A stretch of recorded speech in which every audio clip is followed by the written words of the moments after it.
கௌரவமும் மதிப்பும் அந்த விகாரைக்கும் விகாராதிபதிக்கும் வழங்கப்பட்டிருந்தது. அந்த தேசிய தலைவர் இந்த மக்களினுடைய உணர்வுகளை நீங்கள் புரிவீர்களாக இருந்தால் எங்களுக்கு உறுதியான நம்பிக்கை இருக்கிறது. உமது வசனங்களை மெய்ப்பிக்க வேண்டுமானால் இன்றைய எமது போராட்டம் உங்களது செவிக்கு எட்ட வேண்டும்.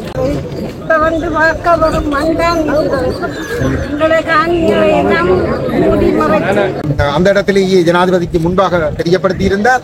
இன்னொரு பாராளுமன்ற உறுப்பினர் அர்ஜுனா அது விகாரை கட்டப்பட்டதுதான், அது அகற்றப்பட தேவையில்லை, அதை வைத்துக் கொண்டு மாற்றுக்காணி அல்லது நஷ்டஈட்டை வழங்குங்கள் என்ற ஒரு கருத்தை முன்வைத்திருந்தார். அதுவும் மக்களுடைய விருப்பங்களுக்கு எதிரானது.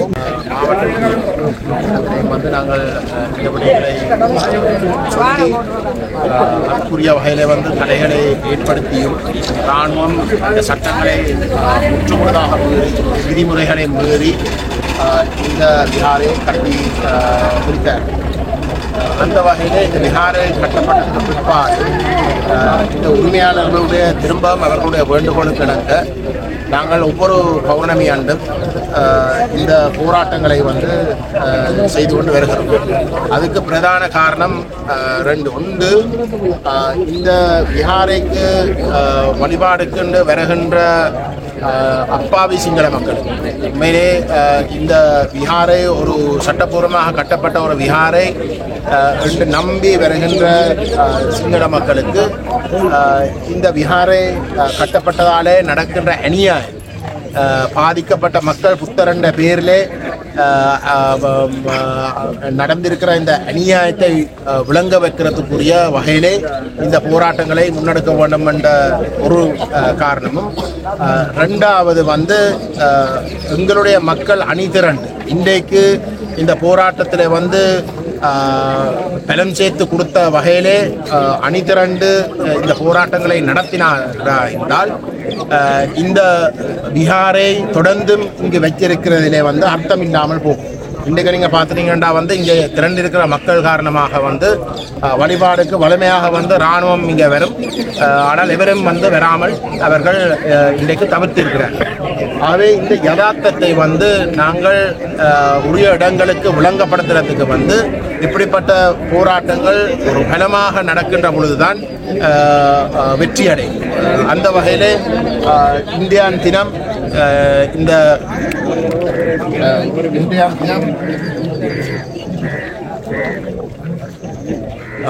இந்த உரிமையாளர்களுடைய வேண்டுகோளுக்கு இணங்க இங்கு வந்திருக்கக்கூடிய அரசியல் கட்சி தலைவர்கள், வேலன் சுவாமிகள், மதகூர்மையர்கள், பொதுமக்கள், ஊடக நண்பர்கள், யூடியூப் செயற்பாட்டாளர்கள் போன்ற பலருடைய இந்த முயற்சியாலே இது ஒரு மிக வெற்றிகரமாக நடைபெற்ற ஒரு போராட்டமாக அமைந்துள்ளது. எங்களுடைய எதிர்பார்ப்பு அடுத்தடுத்த பௌர்ணமி அன்றும் இதுக்கும் கூட பாரிய அளவு மக்களை நாங்கள் அணிதிரட்டின் ஊடாக ஒரு மிக தெளிவான செய்தி, இந்த மாதிரியான ஒரு சட்ட விகாரை கட்டி இந்த மக்களுடைய கோபத்தை கிளப்பி ஒரு நாளும் இங்கே அவர்கள் எதிர்பார்க்கின்ற அந்த வழிபாடுகள் நடைபெற முடியாத ஒரு நிலைமை தொடர்ந்தும் இருக்கும் என்ற செய்தியை நாங்கள் கொடுக்கக்கூடியதாக இருக்கும். அந்த வகையில் அவர்கள் மாற்று வழிகளை விசேஷமாக இந்த காணிகள் அனைத்தையும் சொந்த மக்களுக்கு திரும்ப வழங்கி அவர்களுக்கு வேணுமென்றால் அவர்களுக்கு இருக்கக்கூடிய அந்த விகாரைக்குரிய காணி என்று சொல்கிறார்கள், அந்த காணியில் வேணுமென்றால் அவர்கள் தங்களுடைய கோயிலை கட்டி தங்களுடைய வழிபாடுகளை செய்யலாம். அதுக்கு நாங்கள் எந்த விதத்திலையும் தடையில்லை. திரும்ப நாங்கள் சொல்லுகின்றோம், நாங்கள் இனவாதிகள் அல்ல, மதவாதிகள் அல்ல, பௌத்த மக்களுக்கு எதிரானவர்கள் அல்ல. ஆனால் இங்கே இருக்கக்கூடிய பூர்வீக மக்களுக்கு அநியாயம் நடக்கின்ற பொழுது, இங்கே இருக்கக்கூடிய மக்களுடைய உரிமையால் பறிக்கப்பட்டு அவர்களுடைய இருப்புகள் அளிக்கப்பட்டு அது பௌத்தர் என்ற பெயரில் நடக்கிறதாக இருந்தாலும் கூட, இல்லாட்டி வேறு எந்த ஒரு மதம் அதை செய்தாலும் கூட நாங்கள் எதிர்ப்போம். ஏனென்றால் இறுதியில் இந்த மக்களுக்கு தான் இந்த உரிமைகள் இருக்கணுமே தவிர வேறு விருக்கமாக இல்லை. அந்த வகையில் இந்த போராட்டத்தை மிகவும் வெற்றிகரமாக நடத்தின பங்கு பெற்ற அனைவருக்கும் எங்களுடைய நன்றிகளை சொல்லிக்கொண்டு அடுத்த பௌர்ணமி அன்றுக்கும் இதுக்கும் விட பலமாக நாங்கள் போதிய அளவுக்கு ஒரு விழிப்புணர்வை இன்னும் மேலதிகமாக வந்து எங்களோட மக்கள் மட்டத்தில் செய்து இதை இன்னும் பலமடைகிற கோணத்தில் நாங்கள் தொடர்ந்து முன்னெடுக்க வேணும் என்று கேட்டுக்கொள்ள விரும்புகிறோம். பாரம்பரியமாக பூர்வீகமாக தாங்கள் பிறந்து வளர்ந்து ஆண்ட தங்களுடைய நிலத்தை மதத்தின் பேரால் சிங்கள பௌத்தம் ஆக்கிரமித்திருப்பது தமிழர்களை பொறுத்தவரை, அதிலும் குறிப்பாக இந்த தையிட்டி கிராமத்திலே வாழ்ந்த மக்களை ஏமாற்றியிருக்கிறது. உயர் பாதுகாப்பு வலயம் என குறிப்பிட்டு அந்த பகுதிக்குள் மக்களை போக விடாமல் தடுத்து வைத்துக் கொண்டு இந்த பகுதியிலே ரகசியமாக, அதிலும் தொற்று நோய் கொரோனா உருவாக்கப்பட்ட காலத்திலே இராணுவ தளபதியினுடைய தலைமையில் இராணுவத்தினரை வைத்து இந்த விகாரையை தமிழ் மக்களுடைய காணியிலே அமைத்திருப்பது மிகவும் பாரதூரமான ஒரு விடயமாகும். அதனால்தான் சட்டம் என்பது இந்த நாட்டிலே நீதியானதாக சமமானதாக இருந்தால் அது எல்லோருக்கும் உரியதாக இருக்க வேண்டும் என்பதை நாங்கள் பல தடவைகள் சொல்லியிருக்கோம். குறிப்பாக நம்முள்ளையில் இருந்த காளி கோயில் 30 ஆண்டுகளுக்கு மேலாக இருந்த ஆலயத்தை அது சட்டத்துக்கு புறம்பானது என கூறி பௌத்த விக்குமாருடைய வேண்டுகோளுக்கு இணங்க இரவோடு இரவாக இடித்தளிக்கலாம் என்றால், யுத்தத்துக்கு பிற்பாடு கடந்த ஒரு 10 ஆண்டுகளுக்குள், ஒரு கிட்டத்தட்ட 7 ஆண்டுகளுக்குள் கட்டப்பட்ட இந்த விகாரையை ஏன் சட்டத்தின் பிரகாரம் இடிக்க முடியாது என்ற கேள்வியைத்தான் நாங்கள் கேட்டிருக்கோம். இப்பொழுது தான் கேட்கிறோம். ஏனென்றால் இது தமிழர்களுடைய காணி, அவருடைய சொந்த நிலம், அவர்கள் வாழுகின்ற நிலம். இங்கே விகாரைக்கென ஒதுக்கப்பட்ட அல்லது விகாரை இருந்த நிலத்திலே விகாரையை கட்டியிருந்தால் யாரும் அதை பற்றி கேட்கப் போவதில்லை. இந்த இடம் எங்களுடைய பூர்வீக நிலம். இந்த விகாரையை மையப்படுத்தி இதனை சுற்றி இப்பொழுது 14 ஏக்கருக்கு மேற்பட்ட காணியை, ஏக்கர் காணிகளை 14 ஏக்கர் காணிகளை மீண்டும் கபலீகரம் செய்ய பறிக்க முயற்சிப்பது மிகப்பெரிய அராஜகம். ஆகவே இந்த அராஜகங்களுக்கு எதிராகத்தான் இன்று மக்கள் காணி உரிமையாளர்களுடைய வேண்டுகோளுக்கு இணங்க ஒன்று திரண்டு தங்களுடைய போராட்டத்தை முன்னெடுத்திருக்கிறார்கள். இந்த போராட்டம் நீண்ட காலமாக பல பேருடைய முயற்சியினாலும் மக்களுடைய வேண்டுகோளுக்கு இணங்க தொடர்ந்து முன்னெடுக்கப்படுகின்ற இந்த நேரத்தில் இன்னும் இது விரிவடைய வேண்டும். அரசாங்கம் இதனை சரியான முறையில் அணுக வேண்டும். இப்பொழுது இருக்கின்ற அரசு நடுநிலையோடு இருக்கிறது, சிஸ்டம் சேஞ்சை உருவாக்குகிறது, மாற்றத்தை பற்றி சிந்திக்கிறது என்றால் இந்த மக்களுடைய காணியை உடன் விடுவிக்க வேண்டும். அவளுக்கு விடுவித்து உறுதிமொழியை சொல்ல வேண்டும். இழுப்பு அல்லது இழுப்பு சாய்ப்பாக தாங்கள் ஏற்ற இறக்கமாக கதைப்பதை நிறுத்தி நீதியை வழங்குவதற்கு தயாராக வேண்டும். கொழும்பிலே கூட பல விகாரைகள் இரவோடு இரவாக இடிக்கப்பட்டிருக்கின்றன, தேவைகள் பொறுத்து செய்யப்பட்டிருக்கின்றன. ஆனால் தமிழர்களுடைய பல இடங்களில் கோயில்கள் சட்டத்துக்கு உட்பட்டு கட்டப்பட்டிருந்தாலும் அழிக்கப்பட்டிருக்கிறது. அவற்றையெல்லாம் தாண்டி இங்கே தமிழுடைய நிலத்தை பறித்திருப்பது மிகவும் அடாத்தானதும் அபாயகரமானதும். ஆகவே நாங்கள் மீண்டும் அரசிடம், சர்வதேச சமூகத்திடமும் வைக்கிற கோரிக்கை இது தொடர்ந்து நடைபெறுகிறது. நாங்கள் இங்கே போராடி கொண்டிருக்கிறோம். கிளிநொச்சியில இரண்டமடு கனகாம்பி அம்மன் கோயிலுக்கு முன்னால் இன்னொரு விகாரை பிரமாண்டமாக எழும்பிக் கொண்டிருக்கிறது. இதனை விட நிலாவளி என்கிற திருவண்ணாமலையிலே தமிழர்கள் பூர்வீகமாக வாழுகின்ற தமிழர்களை பெரும்பான்மையாக கொண்ட ஒரு பிரதேச செயலாளர் பிரிவிலே 31 விகாரைகள் கட்டப்படுகிறது. இவையெல்லாம் தமிழர் நிலங்களை பறிப்பதற்காக செய்யப்படுகின்ற மிகப்பெரிய முயற்சிகள். இவற்றை தடுத்து நிறுத்துவதற்கான ஒரு முயற்சியினுடைய கட்டம் இன்று மக்களுடைய இந்த திரட்சி. இது தொடரும்.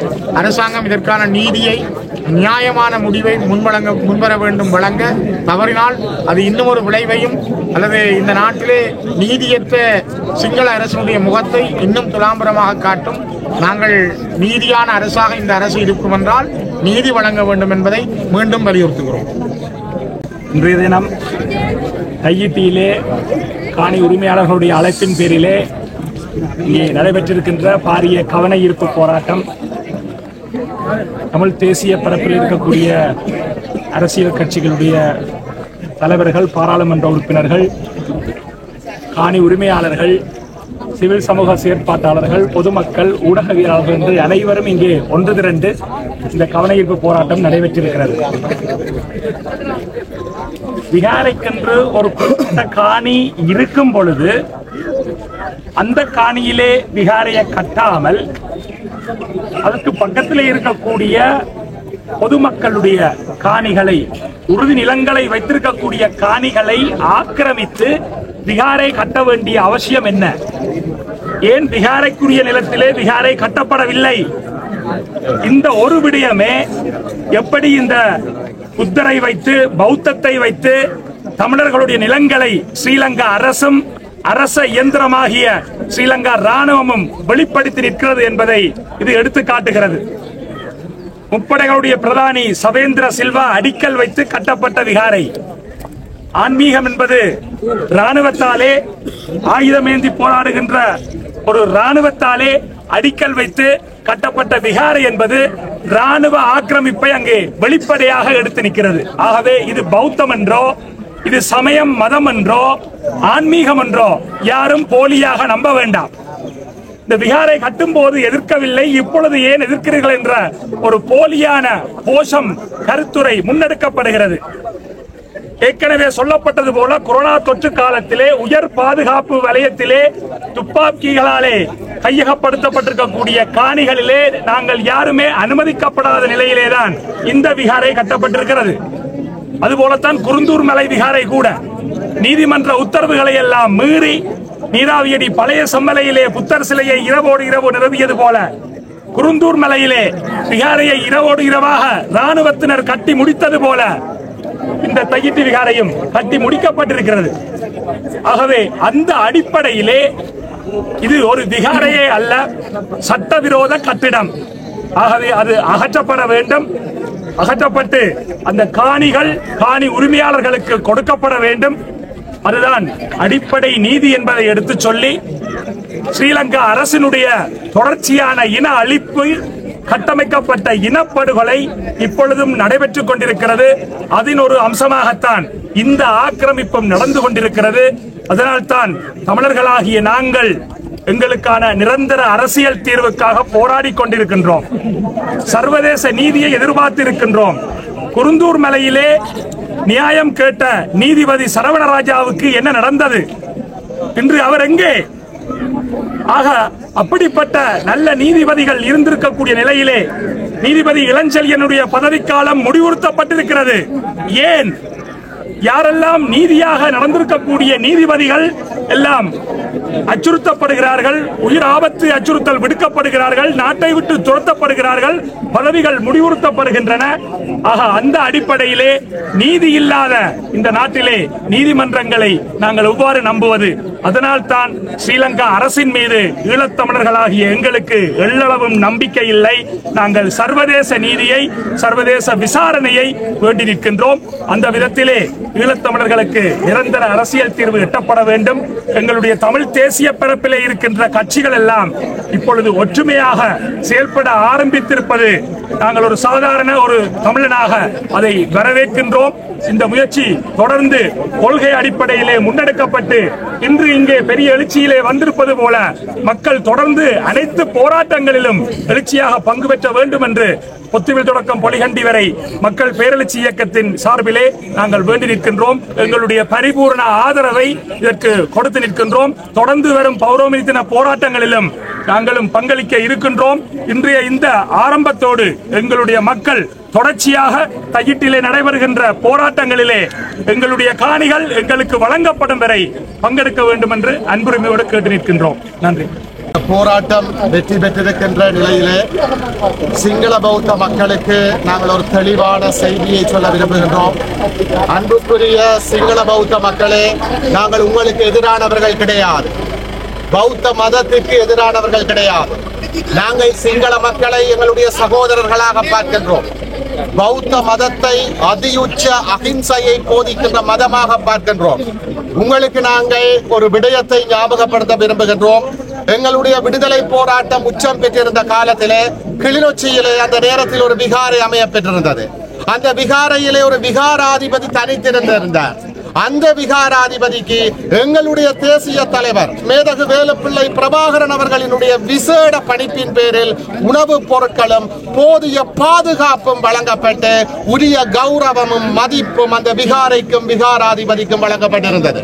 அந்த தேசிய தலைவர் மேதகு வேலுப்பிள்ளை பிரபாகரனினால் வழிநடத்தப்பட்டவர்கள் நாங்கள், எங்களுடைய மக்கள். அந்த தலைவனுடைய சிந்தனையின் அடிப்படையில் நாங்கள் பௌத்த மதத்திற்கோ விகாரைகளுக்கோ எதிரானவர்கள் கிடையாது.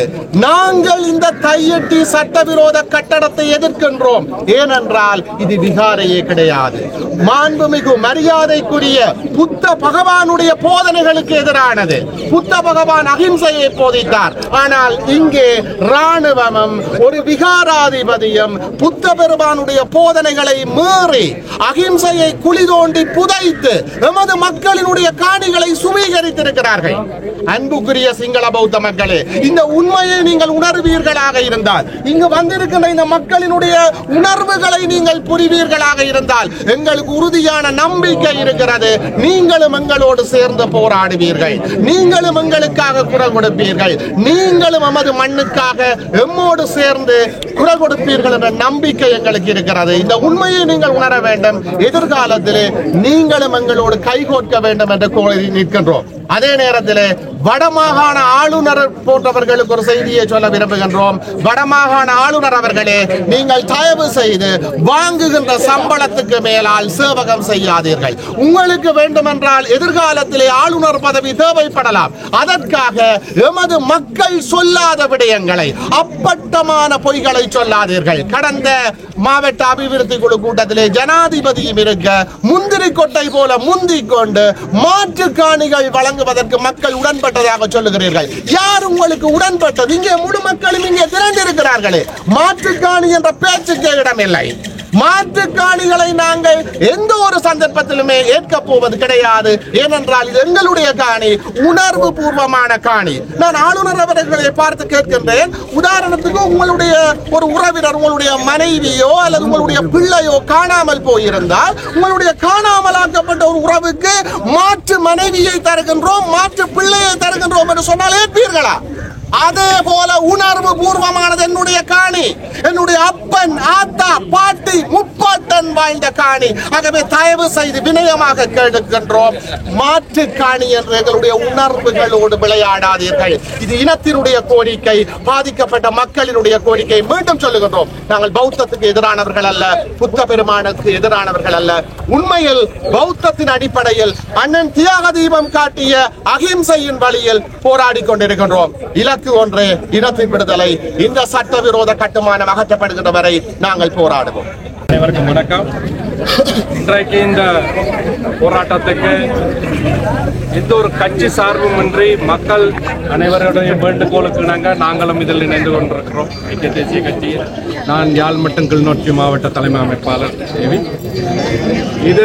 இதில் ஒரு விஷயம் நான் உங்களுக்கு தெளிவுபடுத்த வேண்டிய ஒரு விடயம் இருக்குது. என்னென்னா, இந்த அரசாங்கமானது மக்களிடையே வந்து மிக மிக கூடிய வாக்குகளை பெற்ற ஒரு அரசாங்கம்.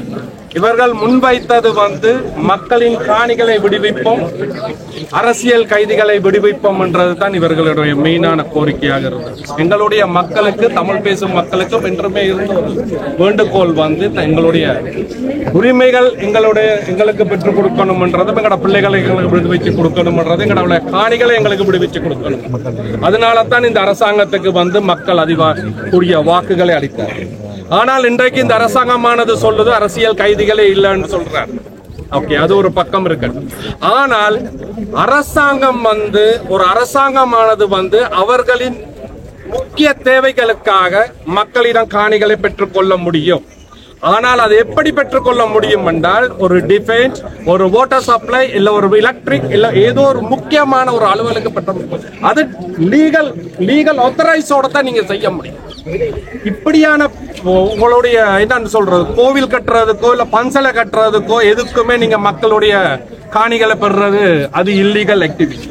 கட்டாயம் நாங்கள் எந்த அளவு போராட்டங்களை நாங்கள் முன்னெடுக்கிறோமோ, எந்த அளவு மக்களுக்கு தெளிவுபடுத்துறோமோ, வெளிநாடுகளுக்கு தெளிவுபடுத்த சில நேரங்களில் இது வந்து ஒரு பிழையான ஒரு அர்த்தத்தை கொண்டு போகும். நாங்கள் ஏதோ இனவாதிகளை உருவாக்குறோம். அது மாத்திரமல்ல, நாங்கள் கட்டாயம் லீகல் ஆக்ஷனும் இதுக்கு எடுக்கணும்ன்றது என்னோட தாழ்மையான வேண்டுகோள். நான் என்னோட இருந்த காணி உரிமையை ஒருவர் 2 பேரோட நான் கழித்தேன். அவர்களுக்கு வேண்டிய லீகல் சம்பந்தமான ஒரு சில நடவடிக்கைகளுக்குரிய ஏற்பாடுகளை நான் செய்து தர்றேன் என்று சொல்லி இருக்கிறேன்.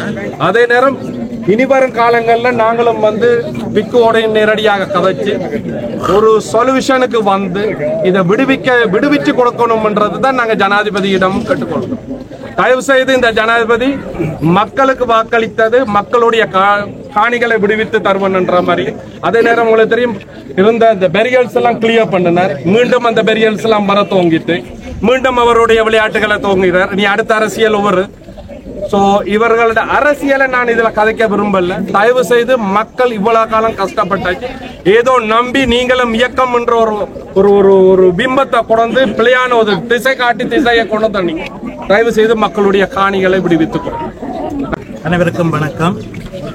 தையிட்டி பகுதியிலே அமைந்திருக்கக்கூடிய இந்த விகாரையானது எந்த விதமான சட்ட ரீதியான அனுமதிகளும் பெற்றுக் கொள்ளப்படாமல் சட்ட ரீதியான முறையிலே சட்ட விரோதமான முறையிலே அமைக்கப்பட்டிருக்கின்ற ஒரு விகாரையாகவே காணப்படுகின்றது.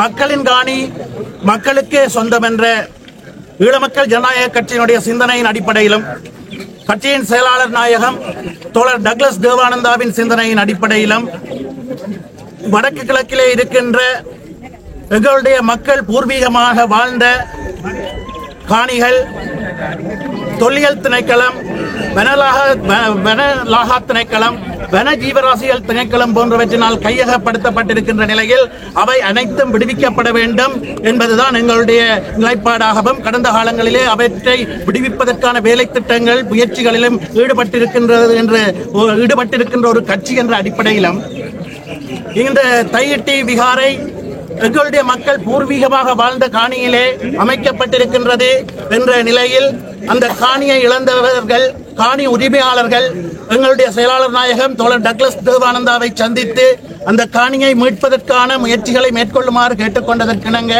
கடந்த கால அரசிலே அமைச்சராக இருந்த எங்களுடைய செயலாளர் நாயகம் அவர்கள் அதனை விடுவிப்பதற்கான பல்வேறு முயற்சிகளை முன்னெடுத்திருந்தார். அந்த அடிப்படையிலே சம்பந்தப்பட்ட தரப்புகளோடு கலந்துரையாடி ஒரு உடன்பாடு எட்டப்பட்டிருந்தது. அதாவது 2023ஆம் ஆண்டு காலப்பகுதியிலே அப்போது நிர்மாண பணிகள் கட்டுமானங்கள் அமைக்கப்பட்டிருந்த ஒரு சிறிய பகுதியை தவிர ஏனைய காணிகளை காணி உரிமையாளர்களிடம் கையளிப்பதற்கு ஜனாதிபதி ரணில் விக்ரமசிங்கவும் அப்போதைய ஜனாதிபதி ரணில் விக்ரமசிங்கவும் அதே போன்று பாதுகாப்பு அமைச்சு, அதே போன்று இந்த பிரதேசத்திற்கான படைத்தரப்பு, அதே போன்று விகாராதிபதி ஆகியோரும் ஒரு உடன்பாட்டை எட்டியிருந்தனர். அந்த அடிப்படையிலே நில அளவை மேற்கொள்ளப்பட்டு அந்த காலப்பகுதியிலே கட்டுமானங்கள் அமைக்கப்பட்டிருந்த ஒரு சிறிய நிலப்பரப்பை தவிர ஏனைய பகுதிகளை விடுவிப்பதற்கான ஒப்புதல்கள் அளிக்கப்பட்டிருந்தன. எனினும் பல்வேறு முறைகளிலே பல்வேறு சந்தர்ப்பங்களிலே நில அளவீடு செய்வதற்கான முயற்சிகள் மேற்கொள்ளப்பட்ட போதிலும் மத்தியிலே அந்த நில அளவீடு தொடர்பிலே சில தரப்புகளுக்கு இருந்த புரிதலின்மை அல்லது தவறான புரிதல் காரணமாக அதனை இடைநிறுத்த வேண்டிய சூழல் ஏற்பட்டிருந்தது. இந்த அடிப்படையிலே தான் தொடர்ச்சியாக தேர்தல்கள் அறிவிக்கப்பட்ட சூழலிலும் அதனைத் தொடர்ந்து ஆட்சி மாற்றம் ஏற்பட்ட நிலையிலும் எங்களினால் அந்த முயற்சியை முழுமைப்படுத்த முடியவில்லை என்பதனை இந்த இடத்திலே சுட்டிக்காட்ட விரும்புகிறோம். இந்த நிலையிலே தான் தற்போது ஒரு ஆட்சி மாற்றம் ஒன்று ஏற்பட்டிருக்கிறது. இந்த நிலையிலே கடந்த காலங்களிலே ஆளுந்தரப்பாக இருந்து ஒரு தேசிய நல்லிணக்கத்தின் ஊடாக எங்களுடைய மக்களுடைய எதிர்பார்ப்புகளையும் வடக்கு கிழக்கு தாயக பிரதேசத்திலே எங்களுடைய மக்களின் இருப்பை உறுதிப்படுத்துவதற்கான வேலை திட்டத்தையும் முன்னெடுத்த நாங்கள் இன்று ஒரு பொறுப்புமிக்க கட்சியாக அதிகாரத்திலே இல்லாத சூழலிலே மக்களுடைய கோரிக்கைகளை ஆளுந்தரப்பாக இருக்கின்ற அரசாங்கத்திற்கு ஒரு அழுத்தமாக பிரயோகிக்க வேண்டும் என்ற வகையிலும் இந்த போராட்ட ஒழுங்குபடுத்தல்காரர்கள், அதாவது காணி உரிமையாளர்களின் வேண்டுகோளுக்கு இணங்கவும் ஈழமக்கள் ஜனநாயக கட்சி இன்றைய போராட்டத்திலே கலந்து கொண்டிருந்தது. இதே போன்ற மக்களின் நியாயமான கோரிக்கைகளுக்கும் அவர்களுடைய நியாயமான போராட்டங்களுக்கும் எங்களுடைய ஒத்துழைப்பு எதிர்காலத்தில் கடந்த காலம் போன்றே தொடரும். நன்றி. அனைவருக்கும் வணக்கம். இன்றைக்கு இந்த தையிட்டி போராட்டத்திற்கு முற்று முழுதாக ஆதரவு தந்த பலதரப்பு மக்களுக்கும் நாங்கள் நன்றி கூறுற ஒரு கடமையில இருக்கிறோம். அந்த வகையில் இந்த போராட்டம் தனி நபராக ஓரிரு காணி உரிமையாளர்களால் தொடங்கப்பட்ட போராட்டம் இன்று ஒரு பெரும் மக்கள் கிளர்ச்சியோடு நடைபெற்றது என்றால் அதற்கு ஊடகங்களதும் அனைத்து மக்களதும் சமூக அமைப்புகளதும் பங்களிப்பு ஒரு முக்கியமான காரணமாக இருந்திருக்கிறது. அந்த வகையிலே கடந்த ஆட்சி காலங்களிலும் பல தரப்பினராலும் நமக்கு தீர்வுகள் முன்வைக்கப்பட இருந்த நிலையில் அது ஏதோ ஒரு காரணங்களால் தட்டி கழிக்கப்பட்டிருந்தது. நில அளவுகள் செய்யப்பட இணங்கப்பட்ட போதும், அந்த இடத்துல நான் இந்த கருத்தை தெளிவுபடுத்த விரும்புகிறேன். நில அளவுகள் செய்ய இணங்கப்பட்ட போதிலும் அந்த இடத்திலே உறுதிக்காரர் நாங்கள் இருக்கிறோம். காணி உரிமையாளர்கள் அந்த வளாகத்தின் உள்ளே உட்செல்ல அனுமதிக்கப்படாத நிலையிலேயே அந்த நில அளவுகள் தடுக்கப்பட்டிருக்கின்றன.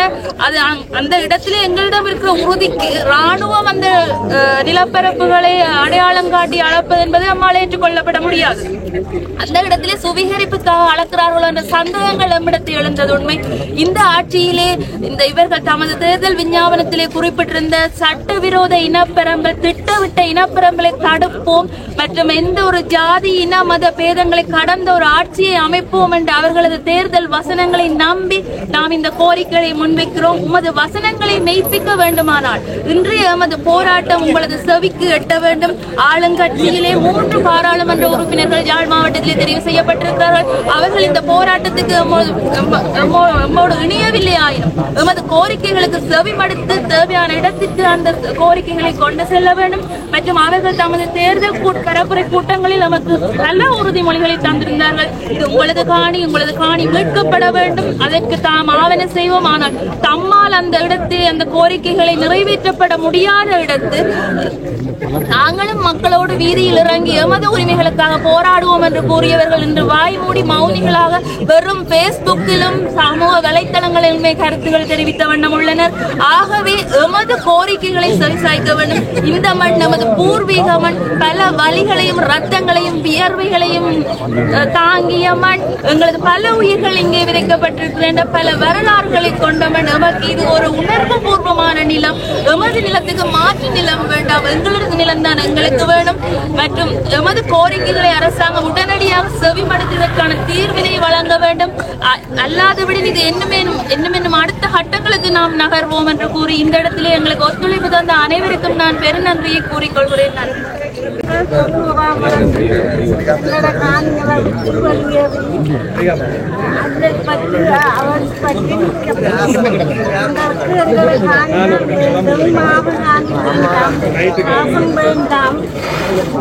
அரசாங்கம் இந்த உதவியை செய்தால் போதும். நாங்கள் கஷ்டப்பட்டு நாங்கள் எங்களை கஷ்டப்படக்கூடாது. எங்களோட கஷ்டம் அரசாங்கத்துக்கு தெரியாது. ஆனால் எங்களோட நிலம் எங்களுக்கு நாங்கள் 90ஆம் ஆண்டு வீடு இருந்தது. இப்போ வந்து பார்க்க வரும் மண்தான் எங்களை காணிகளை எல்லாம் மூடி மறைச்சு தேடி போட்டு வச்சிருக்கிறோம். ஆனால் நாங்கள் கஷ்டப்பட்ட சொத்து எங்களுக்கு தேவை. எங்களுக்கு 1 லட்சம் உதவியும் நாங்கள் தனி மனிதர்கள். எங்களுக்கு எங்களை காணி வேணும். அரசாங்கம் எங்களுக்கு உதவி செய்ய தேவையில்லை. என்றால் நாங்கள் பட்ட துன்பம் எங்களுக்கு தான் தெரியும், மற்றவைக்கு தெரியாது. நான் பெண்ணா வந்து நான் தான் பாடுபட்டு அந்த காணியை கஷ்டப்பட்டு வாங்கி வீடு கட்டி நம் முடிக்கீழே தான் செய்தனா என்ன எங்களுக்கு இந்த வேலை செய்து வச்சிருக்கலாம். ஆனால் எங்களுக்கு எங்களை காணிதான் வேணும், காசும் வேண்டாம், நாட்டு காணியும் வேண்டாம். எங்களோட சொந்த நிலம் தான் எங்களுக்கு வேணும். அது எந்த காணி எங்களுக்கு தேவையில்லை. இந்த நாட்டின் நீதி, சட்டம், ஆட்சி அனைவருக்கும் ஒரே வகையானது என்று உணர்த்தும் வகையில் மேன்மை தங்கிய ஜனாதிபதி அவர்கள் உடனடியாக தலையிட்டு இதற்கான நீதியை வழங்க வேண்டும். வடிவாக உங்களுக்கு தெரியும், கௌரவ ஆளுநர் அவர்கள் வெளிப்படையாகவே உங்களுக்கு நேரே வைத்து சொல்லிவிட்டார், பொதுமக்களின் காணிகளில் இந்த விகாரை கட்டப்பட்டுள்ளது. அதே போன்று கௌரவ அமைச்சர் சந்திரசேகரன் அவர்கள் சொல்லியிருக்கிறார், இது ஒரு சட்டவிரோதமாக கட்டப்பட்ட அல்லது பொதுமக்களின் காணியில் கட்டப்பட்ட காணி என்பதனை நான் ஏற்றுக்கொள்கிறேன்.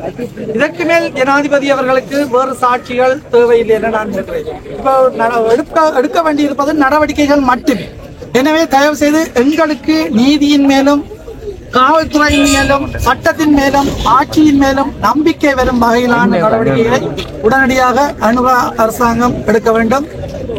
நாங்கள் ஆரம்பத்தில் ஜனாதிபதி அவர்களை தெரிவு செய்த போது பெரு நம்பிக்கையில் ஒரு மாற்றத்துக்கான ஒரு விடிவெள்ளியாக நாங்கள் அவரை பார்த்தோம்.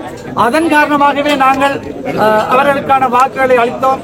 யாழ் மாவட்டத்திலிருந்து நிறைய வாக்குகள் அவருக்கு அளிக்கப்பட்டிருந்தன.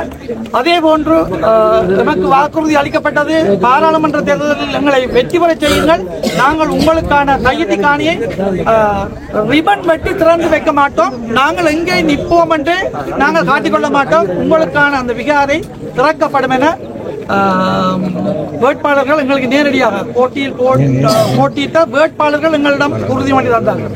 ஆனால் அவர்கள் சொன்னது ஒரு விஷயம் மட்டும் உண்மை, நாங்கள் எங்கே நிற்போம் என்பதை நீங்கள் கண்டுபிடிக்க மாட்டீர்கள் என்று சொன்னார்கள். அது உண்மையில் நடந்துள்ளது. ஆனால் அந்த ரிபன் வெட்டவோ அல்லது விடவோ அந்த நடவடிக்கை மட்டும் நாங்கள் அதற்காக காத்திருக்கிறோம். தயவு செய்து மேன்மை தங்கிய ஜனாதிபதி அவர்கள், எங்களுக்கு இனி வேற வழி தெரியவில்லை. நாங்கள் ஊடக மையத்திலே போய் கூறியதற்காமே கட்சி பேதமின்றி அமைப்புகள், பொது திணைக்களத்தைச் சேர்ந்த அல்லது வேறுபட்ட அமைப்புகள் அனைத்தும் இங்கே ஒன்று சேர்ந்து எங்களுக்கான ஆதரவை வழங்கியிருந்தன. ஆரம்பத்தில் இந்த போராட்டம் ஒரு கட்சி சார்பான போராட்டமாக முத்திரை குத்தப்பட்டு கொச்சைப்படுத்தப்பட்டிருந்தது. தற்பொழுது இது கட்சி சார்பான போராட்டம் அல்ல, இது ஒரு அனைவருக்கும் பொதுவான ஒரு போராட்டம் என்பது இங்கே உணர்த்தப்பட்டுள்ளது.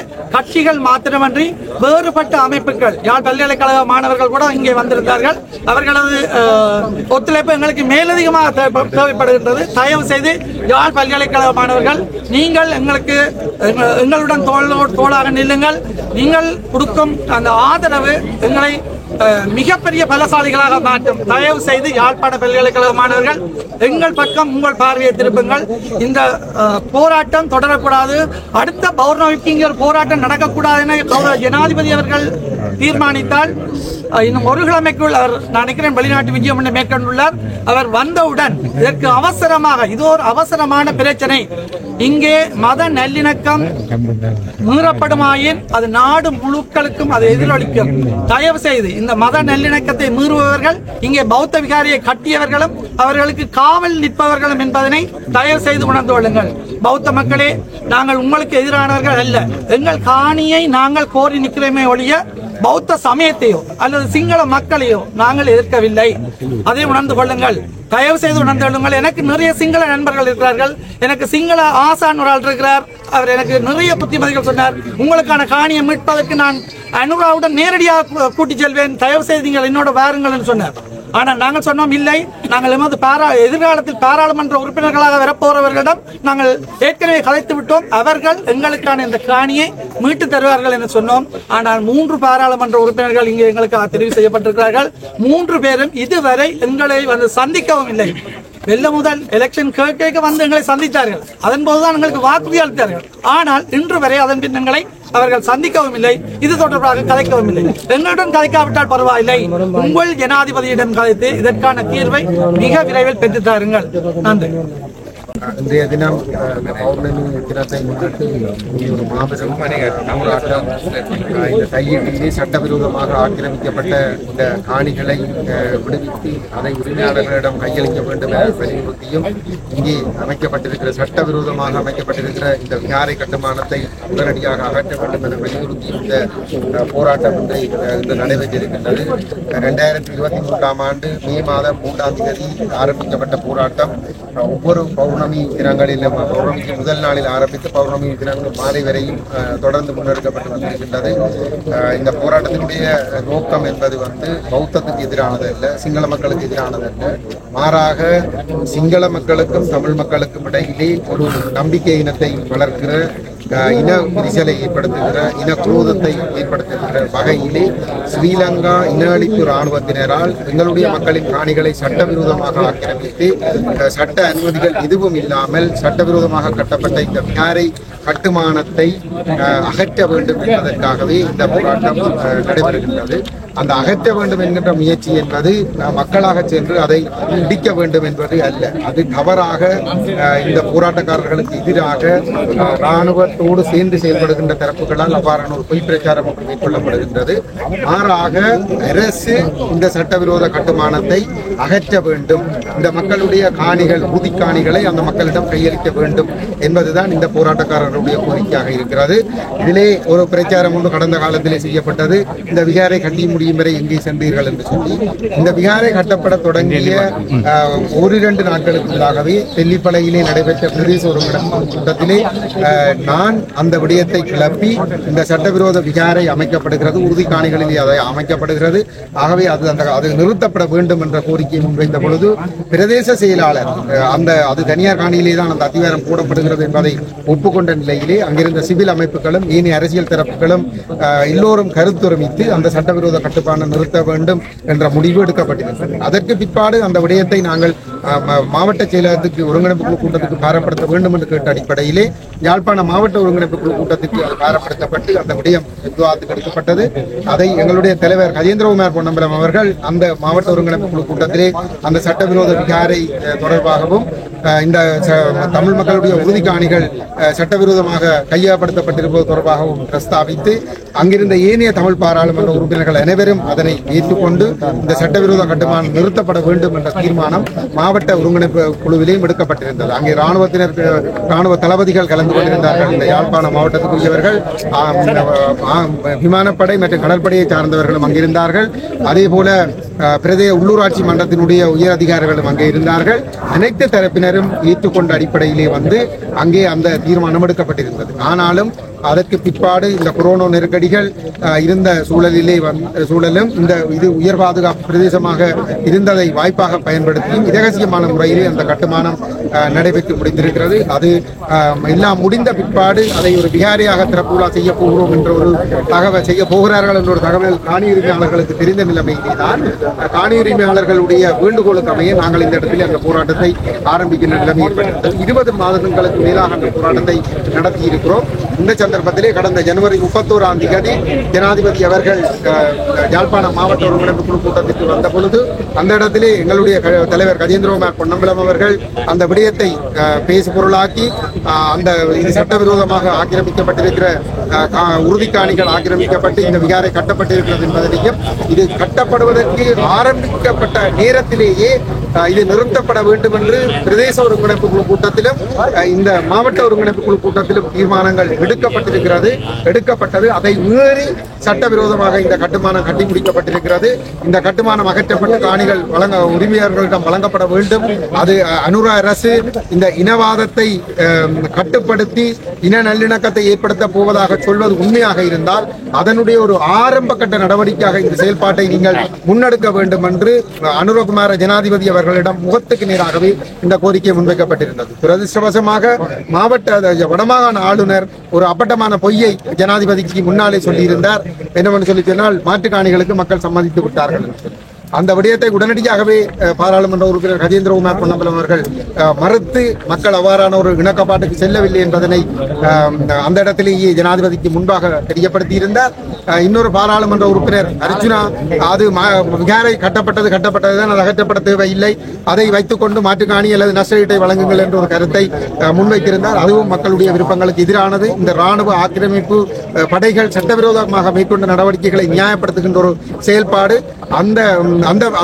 அந்த உரையாடல்கள் நடைபெற்று முடிந்த ஓரிரு நாட்களுக்குள்ளே அகில இலங்கை பௌத்த மகா சம்மேளனம் என்ற ஒரு அமைப்பு ஒரு கடிதத்தை கொடுத்திருக்கிறது. இந்த ஏற்கனவே அவர்கள் ஆக்கிரமித்து வைத்திருக்கிற 6 ஏக்கர் காணிக்கு மேலதிகமாக 14 ஏக்கர் காணி அவர்களுக்கு தேவை என்று சொல்லி இப்பொழுது காணியை பறிகொடுத்திருக்கிற மக்கள் மாத்திரம்தான் இந்த இவ்வளவு காலமாக காணியை விடுவீங்கள் என்று அலைந்து கொண்டிருந்தார்கள். இப்பொழுது அதை சுத்தி இருக்கிற 14 ஏக்கர் காணிக்குரிய மக்களும் ஒரு பெரும் பதற்றத்துக்குள் தள்ளப்பட்டிருக்கிறார்கள். அவர்களுடைய காணிகளும் கபலீகரம் செய்யப்படக்கூடிய ஒரு ஆபத்து இருக்கிறது. இந்த சூழலிலே தான் இந்த பௌர்ணமி தின போராட்டத்திற்கு எல்லோரும் ஆதரவு தர வேண்டும் என்ற கோரிக்கைக்கு அமைவாக இங்கே பெருமளவான மக்களும் அரசியல் தரப்புகளும் சிவில் அமைப்புகளும் திரண்டு வந்திருக்கின்றார்கள். அந்த உண்மையிலே இந்த முயற்சி ஒரு முன்னேற்றகரமான ஒரு முயற்சி. இது கட்சிகள் தொடர்பான விடயமோ அல்லது ஒரு 5-6 குடும்பங்களுடைய தனிப்பட்ட பிரச்சனையோ அல்ல, ஒட்டுமொத்தமான வடகிழக்கு தமிழ் தேச மக்களுடைய இருப்பு சம்பந்தமான பிரச்சனை. ஆகவே இந்த விடயத்திலே இந்த ஒத்துழைத்த அனைத்து தரப்புகளுக்கும் நன்றிகளை தெரிவித்துக் கொள்கிறோம். அடுத்த எங்களுடைய தலைவர் ஏற்கனவே குறிப்பிட்டிருந்தார், அடுத்த பௌர்ணமி தினத்திலும் இந்த போராட்டம் தொடர்ந்து முன்னெடுக்கப்படும் என்று இந்த காணி உரிமையாளர்களும் அந்த விடயத்திலே உறுதியாக இருக்கிறார்கள். ஆகவே இன்றைய ஒத்துழைப்பு கூட எதிர்கால போராட்டங்களிலும் அனைவரும் பல்லாயிரமாக திரண்டு இந்த போராட்டம் வெற்றி பெறுவதற்கு ஒத்துழைக்க வேண்டும். இது உண்மையிலே பௌத்த பேரினவாதம் இதனுடைய செயல்பாடுகள் தோற்கடிக்கப்பட வேண்டும். இந்த இராணுவத்தினருடைய ஆயுத பலத்தையும் அதிகார பலத்தையும் வைத்துக் கொண்டு தமிழர்களுடைய நிலங்களை கபலீகரம் செய்து கொண்டே செல்லலாம். கட்டி முடித்து விட்டால் அதை ஒன்றும் செய்ய முடியாது என்ற ஒரு மனநிலையை தமிழ் மக்களுக்கு ஏற்படுத்தி தங்களுடைய பௌத்த சிங்கள விரிவாக்கத்தை செய்யலாம் என்கின்ற அந்த நிலைமைக்கு நாங்கள் முற்றுப்புள்ளி வைத்து எங்களுடைய மண்ணின் இருப்பை நாங்கள் பாதுகாக்க வேண்டும். இந்த எழுச்சிக்கு பிரதானமாக வித்திட்டவர்கள் இந்த ஊடக நண்பர்கள், பத்திரிகையாளர்கள் மற்றும் தொலைக்காட்சிகள் மற்றும் இணையதளங்கள், யூடியூப் தளங்கள், வானொலிகள், அனைத்து ஊடக நண்பர்களுக்கும் மனமார்ந்த நன்றிகளை தெரிவித்துக் கொள்கின்றோம். அதே வேளையிலே காணி உரிமையாளர்களுக்கும் நாங்கள் உண்மையிலே ஒரு தமிழ் இனமாக நாங்கள் நன்றி சொல்ல வேண்டும். ஏனென்றால் இது அவர்களை மட்டும் பாதிக்கப் போகின்ற விடயம் அல்ல, ஒட்டுமொத்த இனத்தையும் பாதிக்கப் போகின்ற விடயம். அவர்கள் இதிலே தங்களுடைய சொந்த காணிகள் வேண்டும் என்பதிலே அவர்கள் உறுதியாக இருப்பது என்பது மிகவும் பாராட்டப்படக்கூடிய ஒரு விடயம். ஆகவே நாங்கள் எல்லோரும் ஒற்றுமையாக அவர்களுக்கு பக்கபலமாக நின்று அவர்களுடைய இந்த காணியை மீட்டுக் கொடுப்பதற்கு நாங்கள் எல்லோரும் ஒன்று திரண்டு செயல்பட வேண்டும் என்று கேட்டு வாய்ப்புக்கு நன்றி கூறி விடைபெறுகிறேன். நன்றி.